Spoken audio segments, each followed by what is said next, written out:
बिस्मिल्लाहिर्रहमानिर्रहीम। अस्सलाम वालेकुम नाज़रीन, मैं हूं सईद अनवारुल हसन और आप देख रहे हैं प्रोग्राम सच के साथ पीटीवी न्यूज़ इस्लामाबाद स्टूडियो से। नाज़रीन, आज वज़ीर आज़म इमरान खान साहब की सरबराही में मुश्तरका मफादात काउंसिल का इजलास हुआ, जिसमें अहम फैसले लिए गए। इजलास में चारों वज़राए आला और वफाकी वज़रा ने शिरकत की। अब यह फैसला लिया गया है कि नई मरदमशुमारी कराई जाएगी। फैसले की तफसीलात शेयर करते हुए वफाकी वजीर बराए मनसूबाबंदी असद उमर साहब ने बताया कि फैसला किया गया है कि नई मरदमशुमारी की जाएगी और 6 से 8 हफ्तों में इसका फ्रेमवर्क तय किया जाएगा और उम्मीद है कि अक्टूबर में ये काम शुरू किया जाए। साथ में कसरत राय से मुश्तरका मफादात काउंसिल में यह भी फैसला किया गया कि जो 2017 की मरदमशुमारी हुई थी, इसके नताइज को मंजूर कर लिया गया।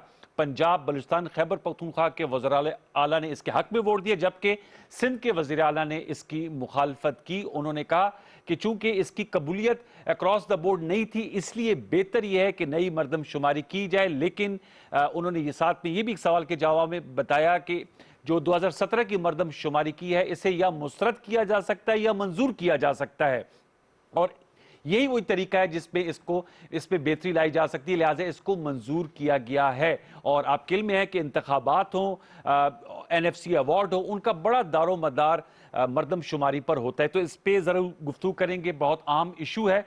इसके साथ साथ आज वज़ीर आज़म इमरान खान साहब ने एक अहम खिताब भी किया। आप न्यूयॉर्क में जारी economic and social council forum का इजलास हो रहा है, इससे आपका कलीदी खिताब था, जिसमें आपने कहा कि तरक्की पजीर ममालिक की जो मुआशी और समाजी बेहतरी है, वो सूरत में मुमकिन हो सकती है जब तरक्की याफ्ता ममालिक इसमें अपना हिस्सा डालें। उन्होंने कहा कि पाकिस्तान ने कोरोना वायरस की पहली लहर में स्मार्ट लॉकडाउन की पॉलिसी अपनाई, $8 अरब का मालियाती पैकेज दिया जो पाकिस्तान के पिछड़े हुए तबकात हैं, और अब तीसरी लहर का पूरी दुनिया को सामना है। लिहाजा जो तरक्की पजीर ममालिक हैं, अगर वैक्सीन की फरामी, यकसा फरामी को यकीनी ना बनाया गया तो इस वबा पे काबू नहीं पाया जाएगा। और उन्होंने मुतालबा किया कि जो ममालिक जहां ये टेक्नोलॉजी पाई जाती है कोरोना से बचाव की वैक्सीन का, वो टेक्नोलॉजी भी तरक्की पजीर ममालिक से उनको मुतारिफ करवाया जाए। साथ में उन्होंने IMF की जानिब से जो पायदार तरक्की अहदाफ के लिए $650 अरब का एक फंड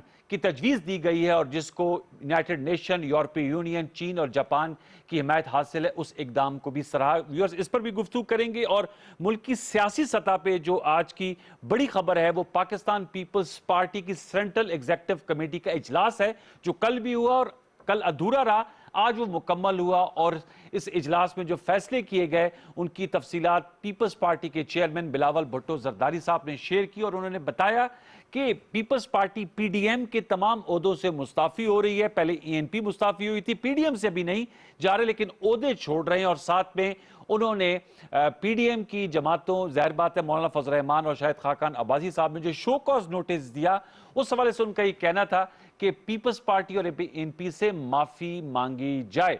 इस पर जरूर गुफ्तगू करेंगे कि PDM का क्या मुस्तकबिल है। प्रोग्राम के अगले हिस्से में, पहले हिस्से में जिन मेहमानों ने हमें ज्वाइन किया उनका तारुफ मैं आपसे करा दे, तो हमें ज्वाइन कर रहे हैं इरशाद आरिफ साहब, सीनियर जर्नलिस्ट हैं, एनालिस्ट हैं, 92 चैनल और उससे वाबस्ता अखबार के ग्रुप एडिटर हैं। आपका बहुत शुक्रिया, आपने हमें ज्वाइन किया। आपके साथ शरीक गुफ्तगू हैं उसामा कादरी साहब, आप मेंबर कौमी असम्बली है, MQM पाकिस्तान से आपका ताल्लुक है। दोनों मेहमानों को बाज़ाब्ता तौर पर वेलकम करेंगे। उसामा कादरी साहब, आपसे मैं जानना चाहूंगा, MQM पाकिस्तान का एक तसलसल के साथ मौकफ रहा है और मरदमशुमारी जो हुई थी उसको आप लोगों ने नहीं कबूला। आपका कहना था कि सही तौर पर हेड काउंट नहीं किया गया। अब ये जो फैसला किया गया मुश्तरका मफादात काउंसिल का नई मरदमशुमारी का, तो आपके जो इतराजात तहफ़्फ़ुज़ात थे वो सारे अब एड्रेस हो गए हैं? बहुत शुक्रिया आपका। देखिए, आज जो मुश्तरका मफादात काउंसिल का जो इजलास हुआ है, उसमें सबसे अहम तरीन चीज ये है कि MQM का बुनियादी नुक्ता जो ये था कि मरदमशुमारी, या तो इसको जो है 5% जो है जी, वो उसका ऑडिट चाहिए। जी जी कादरी साहब, आपको मेरी आवाज आ रही है? हेलो जी जी, प्लीज अपनी बात जारी रखिएगा। जी, तो ये जो 5% का ऑडिट करने का जो एक अहम तरीन मसला था, वो MQM का भी था और कराची शहर के लोगों का भी था।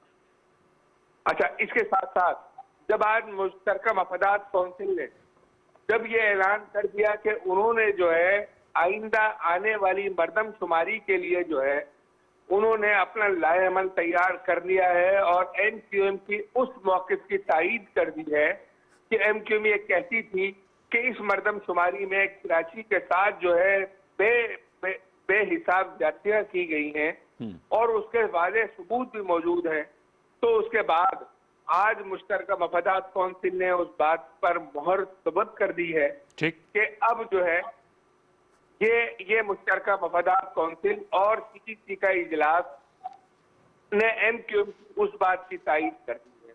तो अब मैं ये समझता हूँ, मैं बिल्कुल वाज़े तौर पर यह बात कहना चाहता हूँ कि इंशाअल्लाह जो भी टाइम पीरियड चंद हफ्तों का जो सीईसी ने रखा है वो, और उसके बाद जो है 2023 के मार्च में जी जो उन्होंने जो है नए इलेक्शन नए इंतखाबात से कबल जो इस सीईसी के हवाले से जो बात की है कि इसके जो नताइज होंगे उस पर जो है यकीनन आइंदा आने वाली मामलात जो है वो खुसूसन सूबा सिंध के हवाले से और बिलखुसूस कराची के हवाले से और यहाँ के मफादात के हवाले से इंशाअल्लाह बेहतरी की सूरत में जो है आवाम के सामने आएंगे। ठीक है। और ये सिर्फ एमक्यूएम का मुतालबा नहीं था, ये कराची शहर के एक आम शहरी का मुतालबा था। ठीक है, कि जो पढ़ा लिखा बाशऊर। ठीक है, उसामा जरा मेरे साथ रहेगा, उसामा भी मेरे साथ रहेगा। इरशाद आरिफ साहब, सर मैं आपसे जानना चाहूंगा 2017 के नताइज को भी उसको जारी करने के फैसले को कसरत राय से मंजूर किया गया है, सिंध के वज़ीर आला ने इसको अपोज किया, क्या कहेंगे आप इरशाद आरिफ साहब? इसको जारी करना जरूरी था और नई मर्दमशुमारी, इस वक्त कोरोना वायरस भी फैला हुआ है, ये मुमकिन होगा? जो टाइमलाइन बता रहे थे असद उमर साहब के 6 से 8 हफ्तों में फ्रेमवर्क बनेगा और मार्च 2023 तक इसको मुकम्मल कर लिया जाएगा। देखिए, किसी भी रियासत में मर्दमशुमारी एक वो बुनियादी मसला है, बुनियादी काम है जिसकी बुनियाद पर आपके पूरे मुल्क की प्लानिंग होती है, तालीम की, सेहत की, जो दूसरी बुनियादी ज़रूरतें हैं। इवन आप किस गली में आपने सीवेज डालना है तो किस तरह का पाइप डालना है, क्योंकि अगर आपके पास आबादी के आदाद शुमार दुरुस्त होंगे तभी आप कोई प्लानिंग कर सकेंगे कि कितनी खुराक चाहिए, कितनी सेहत की सहूलतें चाहिए, कितनी तालीमी इदारे चाहिए, कितने बाकी वसायल आपके जो शहरी सहूलतों के हैं वो चाहिए। लेकिन हमारे यहाँ हमेशा से नहीं कहना चाहिए, पिछले कम से कम 30 साल से हर मर्दमशुमारी जो है वो किसी न किसी एतराज और किसी न किसी तनाज़े का सबब बन जाती है। तो मेरा ख्याल है कि मौजूदा हुकूमत ने और मफादात कौंसिल ने ये बेहतर फैसला किया है कि पिछली जो मर्दमशुमारी थी उसके नतायज जो हैं वो इसलिए जाहिर करना और पब्लिक करना ज़रूरी है कि अगली अगर मर्दमशुमारी होनी है तो फिर ये भी पता चल पाएगा, अगर वो दुरुस्त अंदाज में होती है, बिल्कुल फुल प्रूफ होती है कि पहले जो कुछ हुआ वो कितना गलत था और उस गलती का जिम्मेदार कौन था, क्यों हुआ ऐसा।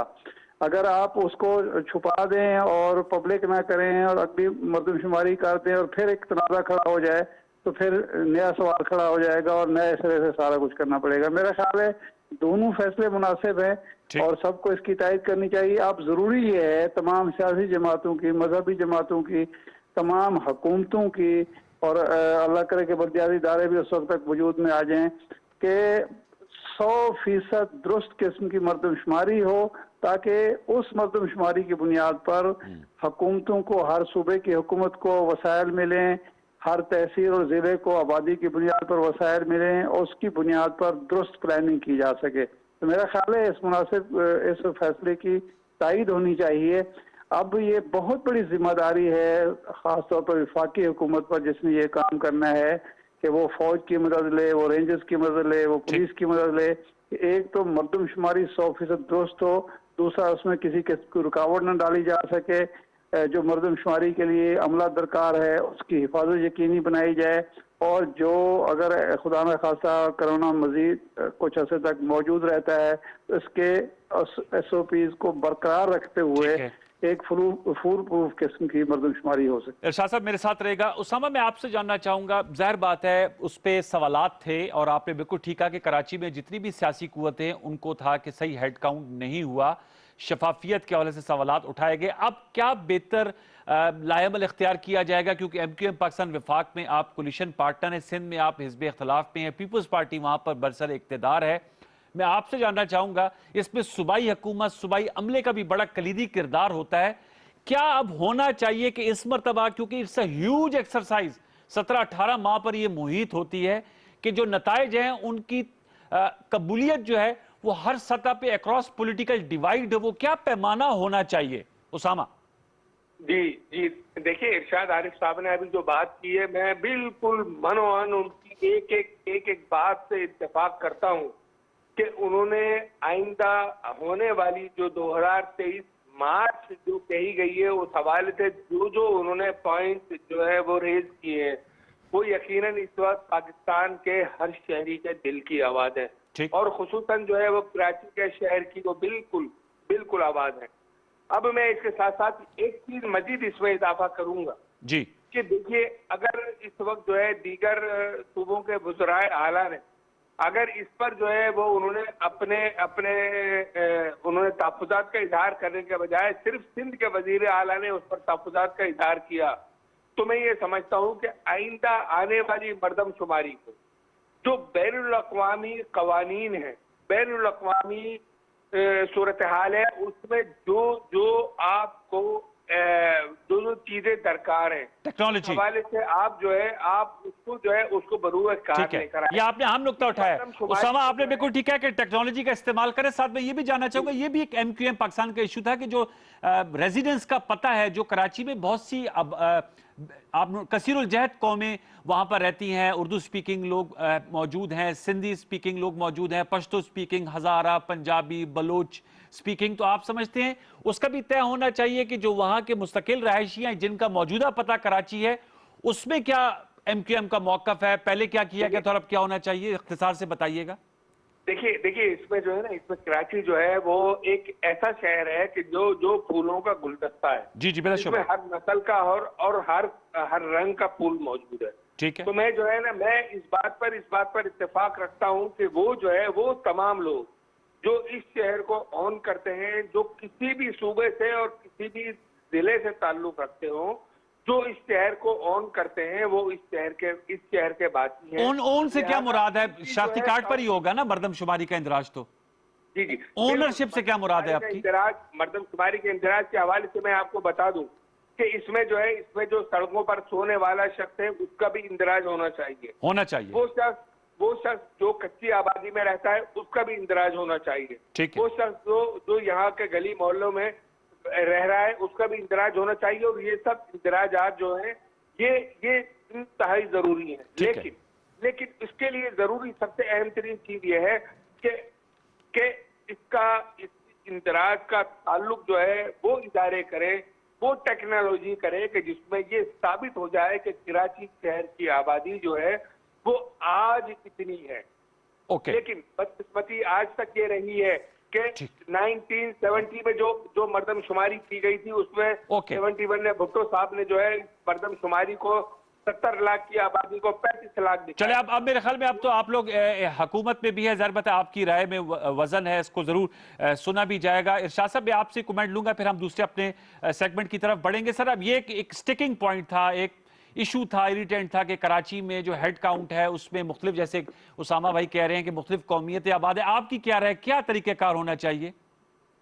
देखिए जी, तरीक़ेकार तो टेक्नोलॉजी उस तरह की तो हमारे पास नहीं है कि जिस पे हम एतमाद कर सकें, क्योंकि हमारे यहाँ इलेक्शन का भी आप देखिए जितनी टेक्नोलॉजी इस्तेमाल होती है उसके बावजूद भी एतराज़ात होते हैं। ठीक, सबसे बेहतरीन तो वही तरीका है जो हमारा पुराना तरीका है, जो मैन काइंड है वो उसको इस्तेमाल किया जाए और फूल प्रूफ इंतजाम किए जाएं कि ना तो कोई शख्स गिनती से रह जाए और ना कहीं किसी जगह पे जरूरत से ज्यादा गिनती हो कि 10 लोग रहते हैं तो 20 ना गिने जाएं और अगर 20 लोग रहते हैं तो 19 ना गिने जाएं।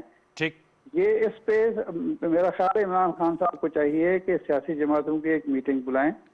उसमें माहिरीन को बुलाया जाए, इत्तेफाक राय पैदा किया जाए कि जी ये किस सतह पे हो, किसकी निगरानी में हो और कौन कौन से इदारे हैं जिस पर हम एतबार कर सकते हैं। देखिए ना, नादरा हमारे पास मौजूद है, नादरा के जरिए हमारे पास आदाद शुमार मौजूद हैं, लेकिन बहुत सारे लोग ऐसे होंगे लाजमन जो अभी तक भी उस नेटवर्क का हिस्सा नहीं बने होंगे, वो अब ज्यादा तादाद में नहीं है, तो उनको आप काउंट कर लें।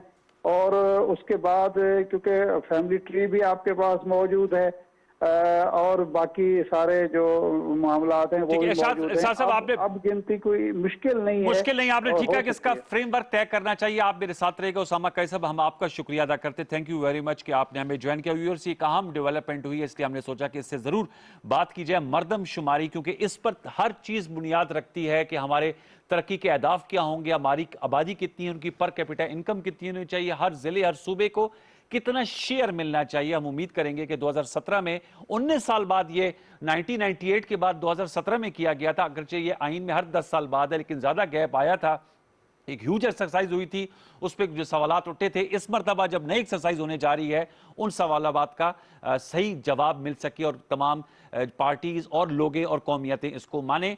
एक छोटा सा वक्फा लेंगे, वक्फे के बाद आएंगे तो इरशाद आरिफ साहब हमारे साथ मौजूद होंगे। हम गुफ्तगू कर रहे होंगे पाकिस्तान डेमोक्रेटिक मूवमेंट, अब इसका क्या मुस्तकबिल है। टस्का में भी बाई इलेक्शन हुआ, नून लीग जो है उसने अपनी सीट को रिटेन रखा, पाकिस्तान तहरीक इंसाफ की वोटों में इजाफा हुआ, लेकिन वो सीट नहीं जीत सकी। इन तमाम नुकात का अहाता करेंगे। एक छोटा सा वक्फा, दोबारा लौट कहते हैं, हमारे साथ रहिए।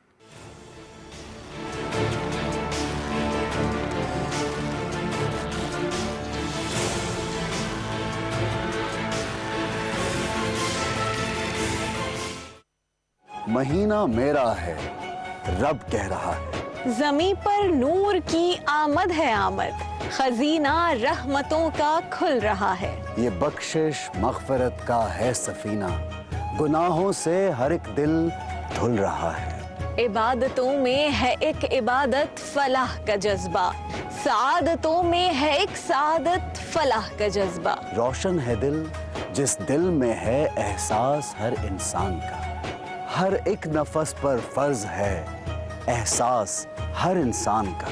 रब्बे जुल जलाल की अता बन गई है हमारी पहचान, रमजान पाकिस्तान। रमजान पाकिस्तान, अल्लाह का एहसान है, रमजान पाकिस्तान।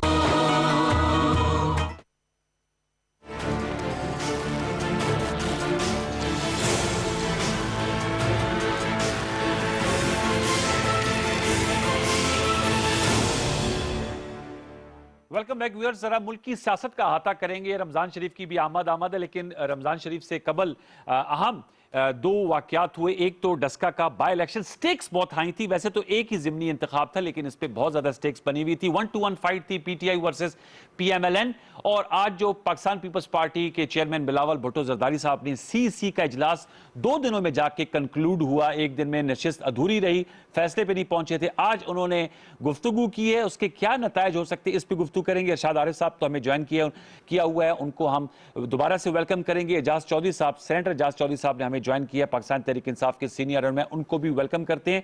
एजाज चौधरी साहब, आपसे गुफ्तगू आगाज करते हैं। इरशाद साहब, आप जरा हमारे साथ रहेगा। एजाज साहब बताइएगा, मीडिया में रिपोर्ट आ रही है, ज़ाहिर बात है आप वस्ती पंजाब पीटीआई के सदर हैं, वज़ीर आज़म साहब ने आपसे कहा है कि जाके जायजा लिया जाए कि डस्का में क्या वजह बनी कि पीटीआई वो लाइन नहीं क्रॉस कर सकी विक्ट्री की जिसकी उम्मीद लगाई जा रही थी, जबकि पीएमएलएन ने सीट को रिटेन किया है। इजाज साहब जी, बिस्मिल्लाहिर्रहमानिर्रहीम। अनवार साहब बहुत शुक्रिया जी। मुझे हिदायत मिली है कि मैं इसके ऊपर एक रिपोर्ट जो है वो इब्तदाई तौर पे मुख्तसर और फिर तफसीली रिपोर्ट इसके ऊपर तैयार करूं कि डस्का के इंतखाब के अंदर क्या सूरत हाल रही और जो नतायज आए उनकी क्या वजूहात हैं। मैं इंशाअल्लाह ताला अगले दिनों के अंदर ये रिपोर्ट बना के तो भेज दूंगा। अच्छा एजाज साहब, ये बताएगा, मुख्तलिफ बयानात भी आए। फवाद चौधरी साहब जो minister for science and technology, उन्होंने कहा यहां पर पीएमएलएन नहीं जीती, पीटीआई हारी है, हमें अपनी सफों में भी झांकना होगा, इंट्रोस्पेक्शन की जरूरत है। आप क्या कहेंगे? देखिए, मैं आपसे अर्ज करता हूँ, जितने जाहिर है पॉलिटिशियन होते हैं उनका अपना अपना नुक्ता नजर होता है। मुझे फवाद चौधरी साहब की बात से इख्तलाफ नहीं है, उन्होंने एक अपने एंगल से देखा है, लेकिन मैं आपसे थोड़ा सा, अगर आप इजाजत दें तो तफसीलन इस बात को अर्ज करता हूँ जी जी कि इंतखाबात जो हैं वो फतह और शिकस्त का उन्वान होते हैं। किसी ने जीतना होता है, किसी ने हारना होता है। जी मैं रेफर बैक करता हूँ कि जब PMLN की हुकूमत थी पिछली, तो तहरीक इंसाफ अपोजिशन में थी जी और हमने राजनपुर में, डेरा गाजी खान में, मुल्तान में, फैसलाबाद में, हाफजाबाद में, लाहौर में, लोधरा में, गुजरांवाला में सारे इंतखाबात इनसे जीते और भारी अक्सरियत से जीते। और हर इंतखाब के अंदर जो बाकी हम न जीत सके, हमने अपने वोटों को दुगना और तिगना किया। ये है पाकिस्तान के अंदर पॉलिटिकल हिस्ट्री। ठीक। अब हुए हैं सारे 2 इंतखाबात, और अगर आप सेंट्रल पंजाब के 2018 के नताइज को देखें तो एक वजीराबाद का इंतखाब हमने 32,000 वोट से हारा था जी और अब हमने 4,500 वोट से हारा है। ये हमने 41,000 वोट से हारा था और अब चंद हजार वोट से हरवाया गया है। मैं ये कहूंगा और मैं ये बयान करूंगा, हरवाया गया? तहरीक, जी बिल्कुल। मैं आप तो हुकूमत वक्त है एजाज चौधरी साहब। मैं अर्ज कर रहा हूँ जी, बिल्कुल ये तहरीक इंसाफ की हुकूमत है, नून लीग की हुकूमत नहीं है। नून लीग की हुकूमत में जिस दिन फजर, वो वाली फजर जिस दिन इलेक्शन होना होता था तो कारपेटिंग हो रही होती थी और कनेक्शन लग रहे होते थे, सुई गैस के पाइपलाइन और वाटर सप्लाई लाइन लग रही होती थी। मैं पूरी क्लैरिटी से ये बात कहता हूँ कि दोनों जगह वफात हुई मेंबरान असेंबली की जी। 8 महीने से ज्यादा अरसा गुजरा, कोई साबित कर दे एक पाई हुकूमत ने वहां पर तरक्याती काम किया, एक पाई खर्च की हो। ये अपने डिसिप्लिन के हम अंदर रहे। वादे तो किए थे ना सर एजाज चौधरी साहब, वादे तो किए थे अली अजद बली साहब ने कि 1 अरब रुपए लगेगा। क्या ख्याल है कि इलेक्शन के अंदर वादे नहीं किए जाते, मंशूर बयान नहीं किया जाता? हुकूमत वक्त है ना सर, उसका के बाद हम ये करेंगे। ठीक है, मैं तो आपको बता रहा हूँ कि मैंने नून लीग की हुकूमत के अंदर भी बाई इलेक्शंस देखे हैं और अपनी हुकूमत में भी देखे। चल इरशाद साहब का भी सर नुक्ता नजर लेते हैं। एजाज साहब आप जरा मुझे क्या लेने दें। जी जी। जो इंतखाब 19 फरवरी को हुआ वो तहरीक इंसाफ ने जीता था 1000%, और जो 10 अप्रैल को हुआ अब वो इलेक्शन कमीशन ने जीता है। अच्छा। उन्होंने एक प्रेस रिलीज जारी किया जिसमें बड़ी मुबारकबाद दी और खुशियों का इजहार किया है। फैफिन ने कहा है कि 193 इरेगुलरिटीज हुई हैं, ठीक, और डिस्क्रिपेंसीज है इलेक्शन के अंदर। चले मैं अगर आपके पास कभी तफसील होगी ना तो मैं इसके ऊपर बात करना चाहूंगा। ठीक है, मेरे साथ रहेगा, मैं पीडीएम से भी आपका मौका लूंगा। इरशाद आरिफ साहब, सर आपने बहुत से इलेक्शंस को कवर किया होगा, आप बताइएगा ये इलेक्शन जाहिर बात है था तो एक ही हल्के का, लेकिन स्टेक्स हाई हो गई थी और पीडीएम के जो हालात हैं उसमें भी नून लीग, और जैसे आज मरियम नवाज साहब अभी कह रही थी, आप क्या इसको किस तरह आप बयान करेंगे? इसके कोई सियासी असरात आप देख रहे हैं? और ये जो एजाज चौधरी साहब कह रहे हैं कि इलेक्शन कमीशन पे उन्होंने एक इल्जाम आयद किया है, आप इस हवाले से क्या कहते हैं? देखिए जी, 1-2 चीजें ज़हन में रहनी चाहिए। नंबर 1 तो ये है कि इसमें कोई शक नहीं कि ये मुस्लिम लीग नून की एक नाकाबिल शिकस्त नशिस्त थी जो उन्होंने वापस ले ली। तो इस हवाले से मुस्लिम लीग नून को ये कहने का हक हासिल तो है कि उन्होंने अपनी नशिस्त हारी नहीं है, लेकिन इसको बहुत ज़्यादा सेलिब्रेट करना और ये कहना कि हमने शिकस्त फतह छीन ली है, ये कोई ज़्यादा मुनासिब बात नहीं है।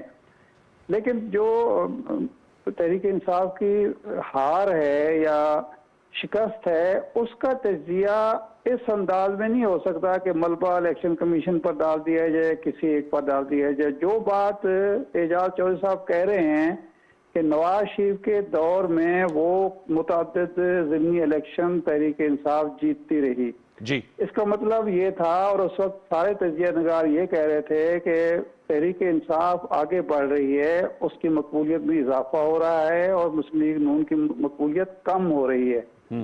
अगर यही पैमाना है और ये दुरुस्त पैमाना था और 2018 में रिफ्लेक्ट हुआ, तो फिर इसका मतलब ये है कि अब वस्ती पंजाब में मुस्लिम लीग नून जो है वो या तो आगे बढ़ रही है, अगर आगे भी नहीं बढ़ रही अपनी जगह पर कायम है, और तहरीक इंसाफ 2.5 साल तक, 2.25 साल तक इक़्तिदार में रहने के बावजूद वो मुस्लिम लीग को वहां से बेदखल नहीं कर सकी।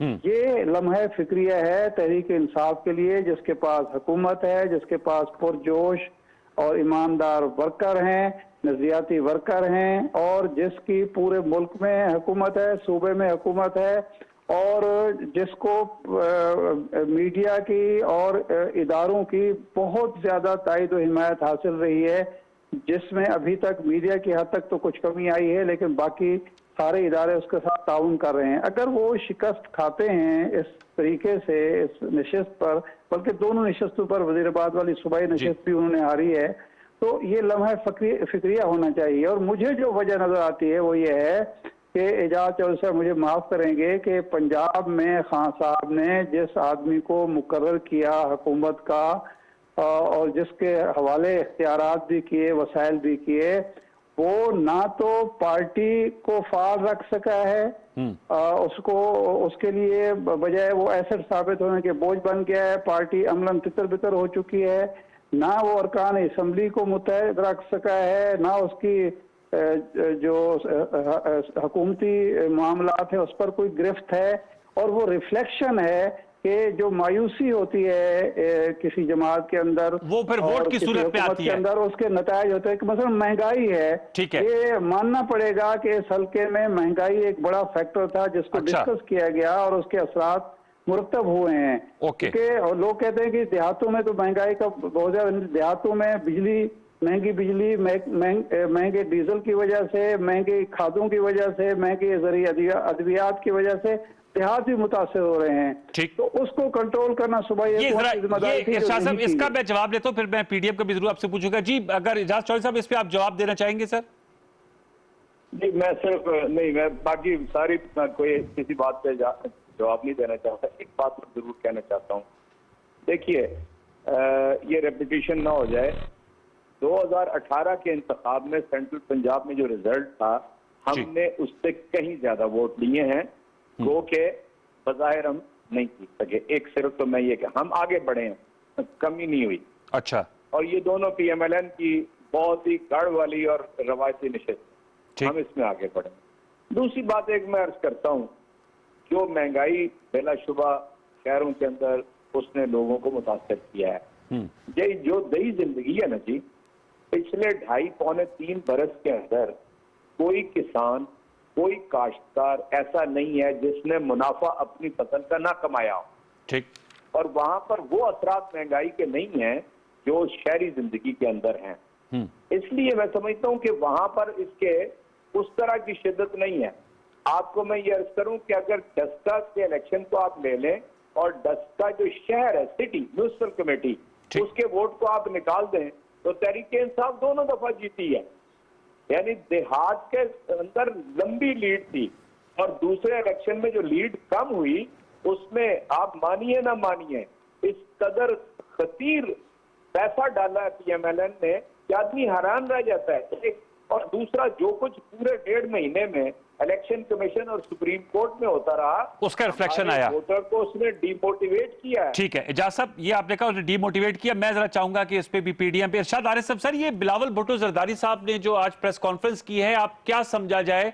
आप ये अब पीडीएम से पीपल्स पार्टी की राहें जुदा हो गई हैं? जो उनके ओहदे थे, मैं शाही रहमान साहबा को सुन रहा था, राजा पर अशरफ साहब, वो मुस्ताफी हो गए हैं, या आप समझते अभी भी उनका एक टांग जो है वो पीडीएम के अंदर है, लेकिन साथ में इस्तीफे की भी शर्त रखी है बिलावल भुट्टो जरदारी साहब ने?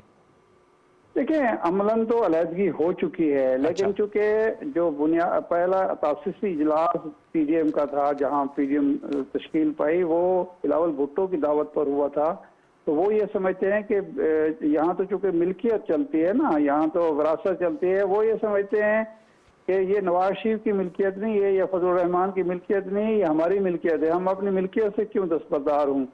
तो वो उन्होंने एक थ्रेट दिया है, क्योंकि वो ये समझते हैं कि हमारे बगैर, पीपल्स पार्टी के बगैर पीडीएम की कोई अहमियत नहीं है, कोई आलियत सलाहियत नहीं है। हमारे पास सिंध की हुकूमत है, हमारे पास सिंध का सूबा है, हमारे चारों सूबों में थोड़ी बहुत हर जगह पे नुमाइंदगी है, जबकि मुस्लिम लीग नून अमलन इस वक्त सिर्फ पंजाब तक महदूद हो गई और वस्ती पंजाब तक महदूद हो गई है। तो वो अपनी सियासत को बढ़ावा देने के लिए, आगे बढ़ाने के लिए वो उस वक्त तक पीडीएम में रहना चाहते हैं जब तक कोई नया इत्तेहाद वजूद में ना आए। वो कोशिश करेंगे कि पीडीएम में मजीद फूट पड़े, वो अपने मौक़िफ़ को आगे बढ़ाएंगे और उस फूट के नतीजे में एक नया इत्तेहाद वजूद में आए और जिसकी क़यादत बिलावल भुट्टो करें या बिलावल भुट्टो की मर्जी का सदर हो उसका। तो इसलिए इस्तीफों के बारे में उन्होंने ये भी कह दिया शाह साहब कि इस्तीफे जिन्होंने देने हैं वो दे दें, अपनी राय हम पे ना मुसल्लत करें, क्योंकि बहुत ज्यादा फैसला साजी इस पे डिपेंड करी थी कि सीसी में क्या पीपल्स पार्टी फैसला करती है। उनकी बात बहुत ही लॉजिकल है। देखें, अगर आपने मुस्लिम लीग नून ने या मौलाना फजलुर रहमान ने इस्तीफे देने हैं और अब तक अगर इरिटेंट जो था वो पीपल्स पार्टी थी, तो पीपल्स पार्टी तो निकल गई। उन्होंने तो कह दिया कि अब आप दे दे, तो अब इनको चाहिए कि इस्तीफा दे दें। अगर ये इस्तीफे नहीं देते तो फिर पीपल्स पार्टी के लोग या मुस्लिम लीग नून के मुखालिफिन ये कहने में हक पजाने होंगे कि इस्तीफे ये भी नहीं देना चाहते, ना मुस्लिम लीग नून के लोग देना चाहते हैं, ना जेयूआई के लोग देना चाहते हैं। ये पीपल्स पार्टी की आसदारी के कंधे को इस्तेमाल कर रहे थे और ये एक तरह की ऐसी सूरत हाल बना रहे थे कि जी हम तो इस्तीफा देना चाहते हैं, लेकिन जरदारी साहब रुकावट बन रहे हैं, बिलावल साहब रुकावट बन रहे हैं, पीपल्स पार्टी रुकावट बन रही है। अब वो रुकावट उन्होंने दूर कर दी, उन्होंने कह दिया आप इस्तीफा दे दें। और आपका क्या साफियाना राय क्या है? फिर मैं इजाज चौधरी साहब से पूछूंगा क्या नून लीग पीपल्स पार्टी मुस्ताफी नहीं होती, क्या नून लीग इस्तीफा देगी या नहीं? ये जो उन्होंने गेम्स किए हैं डस्का और वजीराबाद में और कराची के इलेक्शन भी लड़ रहे हैं मिफ्ता इस्माइल साहब, आप समझते हो इस्तीफा देंगे या नहीं देंगे? अच्छा देखिए, मैं आपसे अर्ज करूं, मैं इरशाद आरिफ साहब जितनी नजर तो नहीं रखता पाकिस्तान के अंदर जितने सियासी साथ बने हैं, जी जी, लेकिन मैं इतना कह सकता हूं कि ये जितने भी सियासी साथ बने हैं उनमें सबसे ज्यादा बेतौकीफ ये इत्तेहाद हुआ है, इसलिए कि ये किसी यानी इखलास नीयत पे मबनी नहीं था। इसके दो मेन कॉन्स्टिट्यूएंट हैं, एक पीएमएलएन और एक पीपल्स पार्टी। दोनों अपने अपने जो आप कह लीजिए वरासात है वो यानी अपनी पार्टियों के वारिस, उनकी इंट्रोडक्शन की मुहिम थी। अच्छा, और दोनों एक दूसरे को पछाड़ रहे थे। इजाज साहब, मौलाना फजल रहमान साहब को आपने माइनस कर दिया। मौलाना फजल रहमान साहब इसके सदर है। मौलाना फजलुर रहमान साहब, माफ कीजिएगा, मनफियत के अलावा उनका कोई इसके अंदर चीज नहीं थी।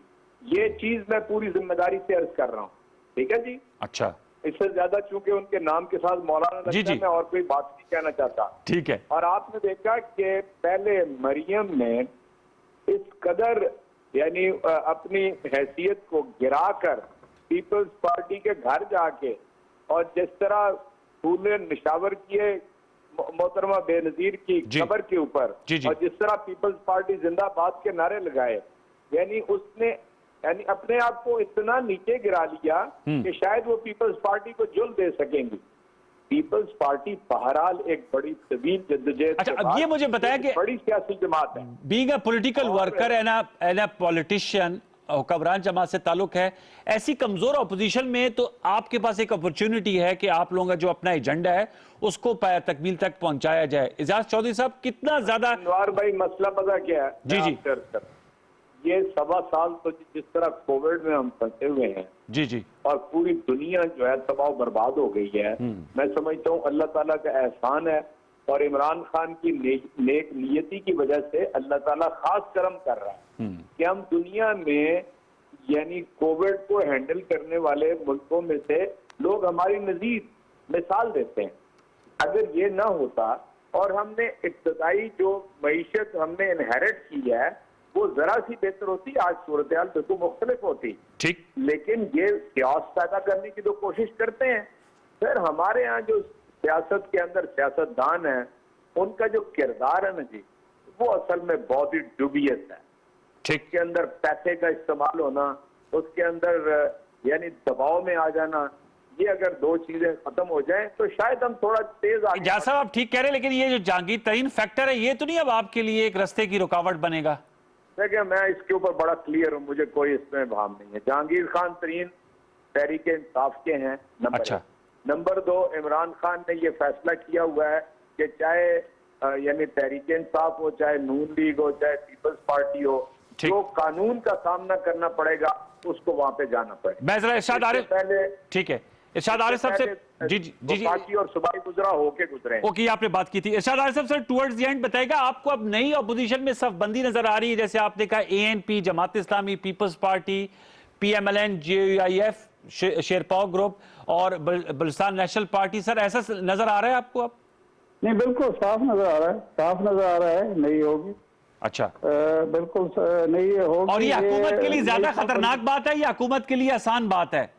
देखिए, हुकूमत के लिए चैलेंज अपोजिशन पहले भी नहीं थी, अब भी शायद ना हो। हुकूमत के लिए जो चैलेंज है वो गवर्नेंस है, वो महंगाई है, वो बेरोजगारी है, और ये तासुर जो बन गया है, ये तासुर बहुत बड़ा चैलेंज है कि इमरान खान के पास अहल टीम नहीं है, नालायक टीम है, नालायक लोग हैं, ये कुछ कर नहीं सकते।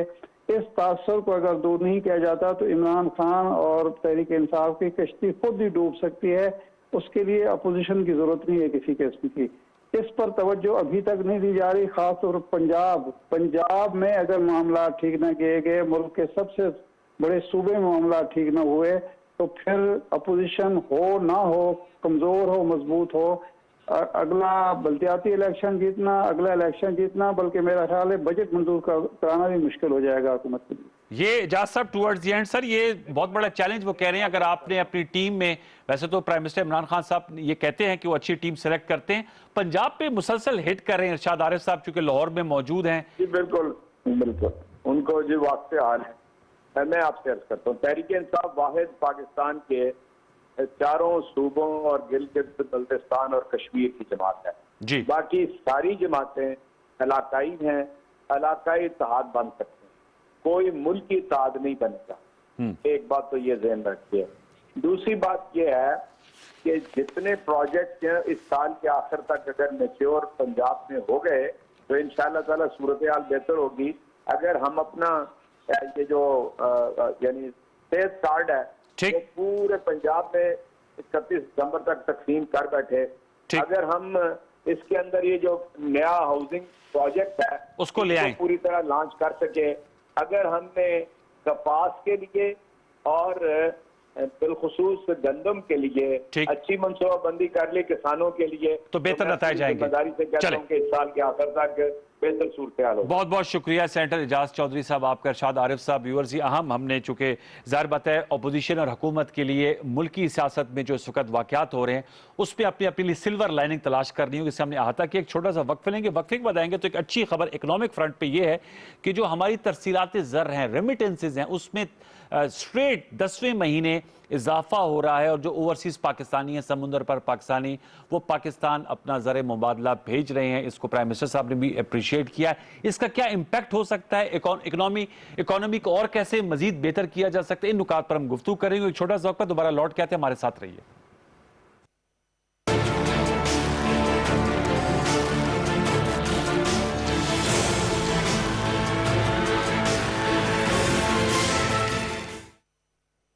आइए अहद करें इस रमजान, हम करेंगे एहसास कि कोई भूखा ना सोए, कोई बेघर ना रोए, मदद के लिए कहीं जाना ना पड़े, हाथ किसी के आगे फैलाना ना पड़े।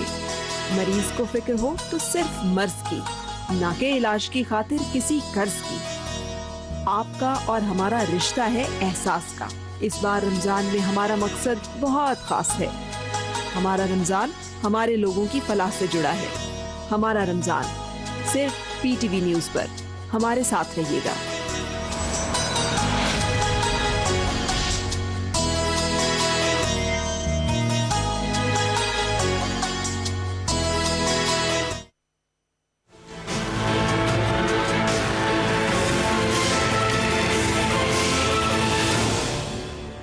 Welcome back viewers. हमें ज्वाइन किया है पाकिस्तान के इंतहाई मारूफ और जाना पहचाना नाम, बिजनेस फील्ड में इकोनॉमी के हवाले से और बिजनेस पल्स के हवाले से आप बहुत नज़र भी रखते हैं और अपना भी माशाल्लाह आपका बिजनेस है। अकील करीम डैडी साहब ने हमें ज्वाइन किया कराची से, बहुत शुक्रिया अकील साहब। सर बताइएगा, ये आज जरा इससे गुफ्तगू का आगाज कर लेते हैं। एक तो डॉलर की मुकाबले में रुपए की कदर में बेहतरी आ रही है, ये एक अच्छा ट्रेंड है।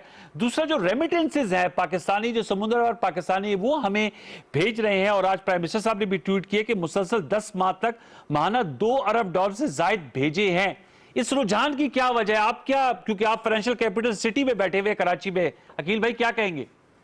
देखिए उसकी वजूहत है, हमारे यहाँ पहले लोगों को कॉन्फिडेंस नहीं था। अच्छा। अब आप ये देखें कि लोकल हो या नॉन रेजिडेंट पाकिस्तान के, सबका कॉन्फिडेंस लेवल काफी बेहतर हुआ है। इसके बाद जो आपका रुपये स्ट्रॉन्ग हो रहा है, अब लोगों को ये डर नहीं है कि पाकिस्तान में कोई काम स्टार्ट करेंगे तो कोई रुकावटें आएंगी। कारोबारी एक्टिविटीज काफी बढ़ चुकी है, फॉरेन बाहर से पैसा बहुत ज्यादा आ रहा है, लोग खुल के इन्वेस्टमेंट कर रहे हैं। इसके अलावा रोशन डिजिटल अकाउंट जो स्टेट बैंक ने इंट्रोड्यूस किया है, आप ये सोचें कि अप्रोक्सीमेट $1 बिलियन तो सिर्फ उसमें आ चुका है और लोगों को अच्छे रिटर्न मिल रहे हैं। तो मैं समझता हूँ गवर्नमेंट जो पॉलिसी दे रही है, उस पॉलिसी ने लोगों को कॉन्फिडेंस की तरफ लेके आया है। लोग अब पाकिस्तान में खुल के पैसा भी भेज रहे हैं, इन्वेस्टमेंट भी कर रहे हैं, और सबसे बड़ी बात ये देखें कि अब रुपये को आर्टिफिशियल नहीं रखा जा रहा। पहले ये होता था कि रुपये डॉलर पेरिटी पे जाते थे तो हम रुपये को हमेशा ओवर वैल्यू देखते थे। अब स्टेट बैंक ने लोगों को मतलब मजबूत करने के लिए ना तो रुपये को ओवर वैल्यू होने दे रहा है, ना बहुत ज्यादा अंडर वैल्यू रख रहा है। तो ये चीज जो ये इस तरह की जब पॉलिसी देंगे तो इससे हमारे लोकल हो या नॉन रेजिडेंट सबके कॉन्फिडेंस लेवल में इजाफा होगा। फिर आप ये देखेंगे डिजिटलाइजेशन कितनी हो रही है, State Bank day to day मामला को देख रहा है, फाइनेंस मिनिस्ट्री भी एक्टिव है, प्राइम मिनिस्टर खुद हर चीज को नजर में रखे हुए हैं, हाउसिंग सेक्टर को इंडस्ट्री का दर्जा दिया हुआ है। दूसरा ये है कि लोगों की प्रॉब्लम होती है तो वो डे टू डे मामला को खुद देख भी रहे हैं, सुन भी रहे हैं, और लोगों के साथ मतलब ताउन भी होता है। कोई किसी के साथ हर्डल्स होती है, वो हर्डल दूर की जाती है। अभी तो आपके मुल्क में इन्वेस्टमेंट बहुत आनी है। अभी मेरे ख्याल से क्योंकि जो नॉन रेजिडेंट पाकिस्तानी इससे ज्यादा भी पैसा भेज सकते हैं, ठीक, हर आने वाले महीने में उनके कॉन्फिडेंस लेवल में इजाफा हो रहा है। कुछ लोगों ने 165 रुपए में डॉलर भेजा है, आज आपका रुपये 152.75 और 53 पे आ गया। तो ये पाकिस्तान में पहले कब आप सुनते थे कि रुपये स्ट्रॉन्ग हो, ये पहली दफा लोग देख रहे हैं। और इसलिए हम, और ये अकील भाई सस्टेनेबल होगा, ये जो रुपये स्ट्रांग हो रहा है इसको बरकरार रखा जाएगा? और ये जो पाकिस्तान सिंगल विंडो एक्ट 2021 मुतारिफ करवाया जा रहा है, इससे भी बेहतरी आएगी? बहुत ज्यादा। आपकी सोच नहीं है। मैं आपको ये कहता हूँ सस्टेनेबल क्यों होगा, उसकी वजह मैं आपको बता दूं कि आपके तो पूरा साल उठा के देखें, आपके रेमिटेंस दिन ब दिन बढ़ता जा रहा है। फिर आप ये देखें कि आपके मुल्क में एक्टिविटीज बहुत ज्यादा हो रही है। सबसे अच्छी बात यह है कि आपके रिजर्व जो है वो कहां से कहां पहुंच गए। आपने यूरो बॉन्ड फ्लोट किया, आपको पाकिस्तान में 30 साल यूरो बॉन्ड में लोगों ने इन्वेस्टमेंट की है, वरना तो पाकिस्तान में ये कभी हमने सुना ही नहीं था। तो ये जो कॉन्फिडेंस लेवल बढ़ा है कि आपने जो लोगों को ऑफर किया था अमाउंट, उससे डबल अमाउंट आपको मिली। ठीक है, ये पहले कभी हमने देखा नहीं था और ये बहुत बड़ा चेंज है। और इसी की वजह से हम ये देखें कि अभी तो सीटेक आपका पाइपलाइन में है और अभी इकोनॉमिक जोन बनने शुरू हो गए। तो ये मैं समझता हूँ एक्टिविटीज बिजनेस बहुत बढ़ेगी। और यहाँ मैं नहीं समझता हूँ कि यहाँ जितने पहले इशू थे, हर आने वाले दिन में ये इशू रिजॉल्व होते। अच्छा अकील भाई, ये जरूर मुझे बताएगा इश्यूज रिजॉल्व हो रहे हैं, ये महंगाई के जो जिन है इसको बोतल में कैसे बंद किया जा सकता है, उसमें कमी नहीं आ रही? मैं आपको वजह बताता हूँ। देखिए महंगाई जो थी कोविड की वजह से कि लोगों की सप्लाई रुक गई थी, फ्रेट बढ़ गए थे, शिपमेंट मिल नहीं रही थी। अब आप ये देखें कि पाम ऑयल की प्राइस तकरीबन $300 गिरी है, $1100 का पाम ऑयल आज $800 हो गया है। तो इसकी वजह से आप घी की कीमतें कम होता हुआ देखेंगे। अच्छा, आप वीट की प्राइस देखें, जो 60 रुपए की वीट थी आज 45 रुपए हो गई। तो आप इसमें भी देखेंगे अच्छी खासी कमी देखेंगे। इसके अलावा आप राइस की प्राइस ले लें, एरी6 जो कि 66 रुपए की प्राइस थी आज 52 रुपए में मिल रहा है। तो जो प्रॉब्लम्स थी वो अब आस्ते आस्ते नीचे आ रही है। अब आपके इन्फ्लेशन के नंबर भी नीचे आएंगे। अच्छा, और फिर आप ये देखें कि आपके जो इंटरेस्ट रेट है यहाँ से भी अब गिरने की बातें हो रही है। फिर दूसरी जो सबसे बड़ी बात कि IMF कह रहा है कि जुलाई ऑनवर्ड आप 4% ग्रोथ देखेंगे और हमारे लोग तो कहते हैं कि हम 5.5% ग्रोथ अचीव करेंगे। अगर आप 5.5% ग्रोथ पे चले जाते तो आपकी तो यहाँ कोई लोगों को नौकरियां ही नौकरियां होंगी, लोगों को मुश्किल आसान हो जाएगी। अच्छा अकील भाई, ये बताएगा, आपने कहा कि ये कोविड की वजह से सप्लाई लाइन मुतासिर थी इसलिए कीमतें उनमें इजाफा हुआ, लेकिन बहुत सी ऐसी चीजें जो हम खुद उगाते हैं, चीनी है और दीगर हमारी चीज है, गंदम है, उनकी प्राइसेस में कमी नहीं आती। प्राइम मिनिस्टर इमरान खान साहब कहते हैं कि वहां पर एक माफियाज हैं जो सप्लाई चेन को खुद डिस्टर्ब करते हैं जखीरा अंदोजी के जरिए। मैं आपको एक बात बता दूं, हमारे मुल्क में फॉलो करते हैं फॉरेन को। जब प्राइस बाहर बढ़ती है ना तो लोग कोई भी चीज सस्ती नहीं बेचेगा, सेंटीमेंट आपका चेंज होता है। व्हीट इंटरनेशनल मार्केट में $180 की $330 पे चलती है, तो लोगों ने होल्डिंग शुरू कर दी कि भाई जब दुनिया में महंगी है तो यहाँ सस्ती हम क्यों बेचें। ठीक, तो देखिए ये लोगों का राइट है, हम उनको ब्लेम नहीं दे सकते। ठीक है, माफियाज को किल करना चाहिए अगर वो गलत काम कर, लेकिन मैं ये समझता हूं कि अभी आपकी वो मुश्किल खत्म हो गई है। अगर आप ये देखें कि गवर्नमेंट की रिजर्व प्राइस 45 है, अब आपको आसानी से 45 रुपीज में व्हीट मिल रहा है, और अब आप गंदम लेके आए हैं तो आपकी कॉस्ट भी 50 रुपए 52 रुपए की पड़ती है आटे। तो जो आटा 70 रुपए में बिका था आज 52-53 रुपए में बहुत आसानी से अक्रॉस द बोर्ड मिल रहा है। और फिर यूटिलिटी स्टोर पे तो और काफी सस्ता मिल रहा है, और यूटिलिटी स्टोर पे आपके घी वगैरह की भी प्राइस काफी नीचे आई है। और अभी ये जो प्राइस गिरी है, गवर्नमेंट डेफिनेट ये सारा फायदा आवाम तक पहुंचाने की कोशिश कर रही है। गवर्नमेंट भी कीन है, उनको भी अफसोस हो रहा है कि महंगाई। और सर चीनी की भी प्राइस नीचे आएगी अकील साहब, लास्ट मिनट है, चीनी की प्राइस भी कम होगी। देखिए मैं आपको बताता हूँ, चीनी की अगर इंटरनेशनली आप चीनी इंपोर्ट करते हैं तो अब वो प्राइस ऑलरेडी नीचे आ गई है। लेकिन अच्छा। हमारे यहाँ क्या हो रहा है कि चीनी में पकड़ दकड़ चल रही है, हमें इन चीजों से बाहर निकलना चाहिए। पकड़ दकड़ से, क्योंकि जब आप आईपीपी को कहते हैं कि नहीं बिजनेसमैन को तंग नहीं करना चाहिए, व्हीट में कहते हैं, तो फिर मैं समझता हूँ चीनी में भी इनसे बैठ के बातचीत की जाए। हमारे अपने लोग हैं, ठीक, अगर कोई इश्यू है तो हम बैठ के उनसे बात कर सकते हैं, ठीक है, ताकि ये भी अपना काम ये भी काम करें। चलें, बहुत बहुत शुक्रिया अकील करीम डैडी साहब हमसे गुफ्तगू करने का। व्यूअर्स, वक्त बिल्कुल खत्म हुआ जाता है, हमने आपको मुख्तलिफ इश्यूज पे एक राय दी, इसका पर्सपेक्टिव दिया। फीडबैक जरूर दीजिएगा। जिंदगी रहे, सेहत रही। आपसे मुलाकात होगी कल रात 10:05 पर। तब तक के लिए सैयद अनवारुल हसन और सच के साथ की प्रोडक्शन टीम को इजाजत दीजिए। अपना बहुत सा ख्याल रखिए। अल्लाह के बाद।